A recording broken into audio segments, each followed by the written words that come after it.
Even before nightfall they began, the violence striking in its daylight brazenness.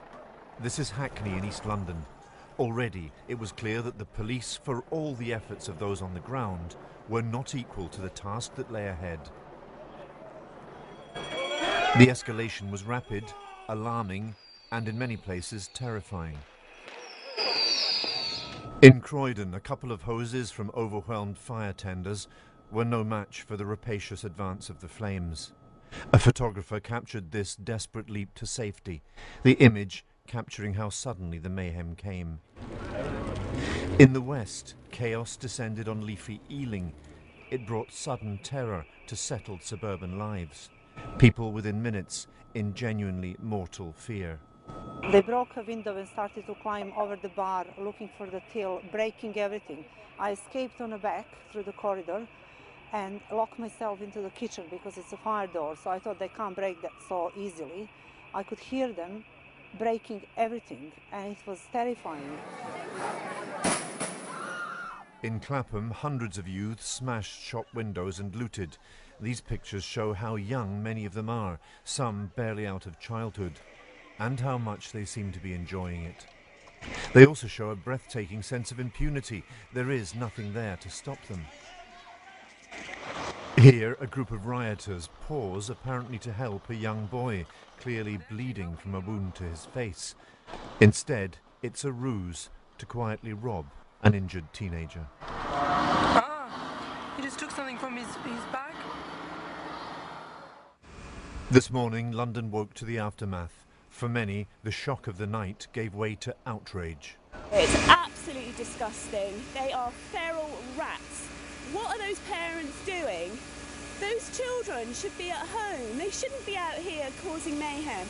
I'm absolutely livid, as is everybody else here. Onelia Giarratano runs a hairdressing salon in Clapham. When her street was overrun suddenly last night, she found herself trapped in her shop. Her windows and mirrors were smashed around her. We were in complete shock. They were mocking us from outside, saying, look, they look scared. What do you want from the police from now on? I want protection. This is what they're here for. They come in Victoria tonight. We live in Victoria. They said they're going to hit Victoria tonight. So I'm not secure at my workplace. I'm not secure at my home place. Where is the police? The police station is up there. In Victoria, we have it right behind our building. Will they be there to protect us tonight? They weren't here to protect us last night. There is a real sense of insecurity on these streets today, but the prevailing mood is a kind of quiet anger, not just with the looters and the rioters, but also with the police for their failure so far to control it. You can feel a rising public demand today for a much more swift, much more robust security crackdown. Alongside that, something more phlegmatic, a keep calm and carry on spirit, as many Londoners rallied to try to clean up their city. The Mayor of London, Boris Johnson, tried to bring that spirit to Clapham today, but the people he met there vented their rage on him, including the hairdresser Onelia Giarratano.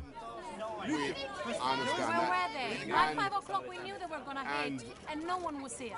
I was in the salon when a brick got through the wall, through the window, and no one was here to defend me. And that is why we are putting many more police on the street. The Prime Minister, home early from holiday, went to Croydon. As he did so, the Metropolitan Police said their presence in the capital would be nearly tripled tonight, from 6,000 officers to 16,000. David Cameron promised tough action to end the crisis. I have this very clear message to those people who are responsible for this wrongdoing and criminality. You will feel the full force of the law. And if you are old enough to commit these crimes, you are old enough to face the punishments. The Labour leader Ed Miliband took to the streets too. In Peckham, he welcomed police reinforcements.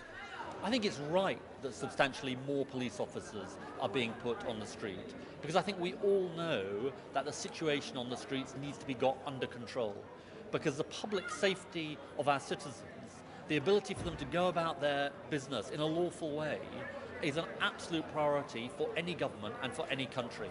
Tonight, police are bracing for the possibility of more.